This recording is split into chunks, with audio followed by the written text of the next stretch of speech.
friends. How is your Advent going? Here we are in the second week of it.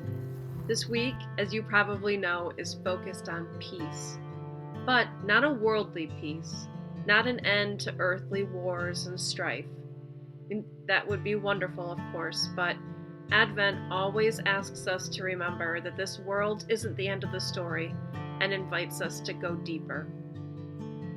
The word peace, as was used in the Bible, is shalom. Shalom is first seen in the Old Testament when Moses is explaining how the Israelites should respond when someone causes a material loss of property, when someone is considered not whole because of that theft. The word shalom indicates restoration, making the injured party whole again, and setting relationships right and healed. It's not simply an absence of strife. It's not just a return of goods or calm. It points also, and most importantly, to a healing of the rupture in a relationship that occurred as a result of the offense. Material things are set right, sure, but more importantly, the goodness of an emotional connection is redeemed. Such a fuller, richer word than peace, which, if you asked most people, is defined more by a negative, the absence of war, than a positive. Shalom, the peace of God, is harmony, wholeness, a return to the way we were made before sin and death and our prideful war against our Creator began. In John chapter 20, Jesus appears to the apostles for the first time after the resurrection. They've locked the door because they're scared of being dragged out by the authorities, tried, and put to death like Christ. They're full of terror and guilt and heartbreak. I imagine them in that room, not touching, staring off into the darkness with the million-mile stare of broken men. And then, suddenly, a figure walks right through the door. A human being sliding through the barrier like it wasn't even there. They must have leapt to their feet before their brains could even properly send signals to their legs.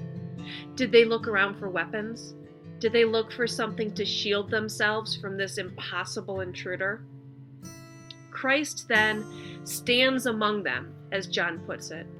Right there, in the middle of a circle of threatened, desperate men, he stands and he says to them simply, Shalom. He then reveals the unmistakable wounds of the crucifixion, the terrible injuries to his hands and side, and here is where the apostles finally recognized who it was that had come to them.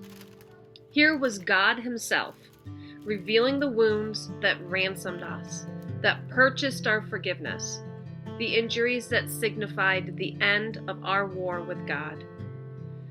Christ, by offering himself as a sacrifice, restored us to wholeness.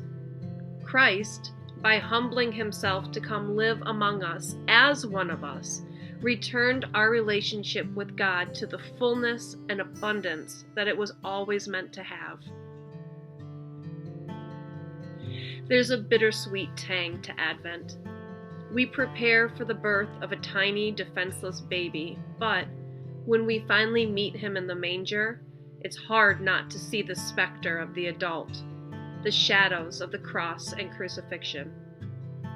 The scene flickers back and forth between Our Lady cradling her newborn son and our sorrowful mother holding the lifeless body of our sacrificed God.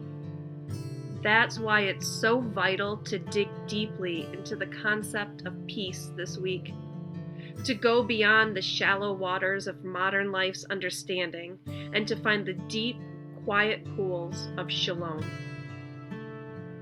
We can never hope to bring peace to the world, to end wars among nations and factions and families while we're still broken and warring with our Creator. That baby we long to meet will suffer and die, yes, but he will also rise again and pass through barriers that we've set up to stand next to us at our most scared and defensive and broken. He will show us the wounds of our salvation, and He will say to us, all is well. All is complete. The war is over, and you can return to the goodness and sweetness of God's arms. What was lost because of the fall has been restored, and you are whole again. Shalom.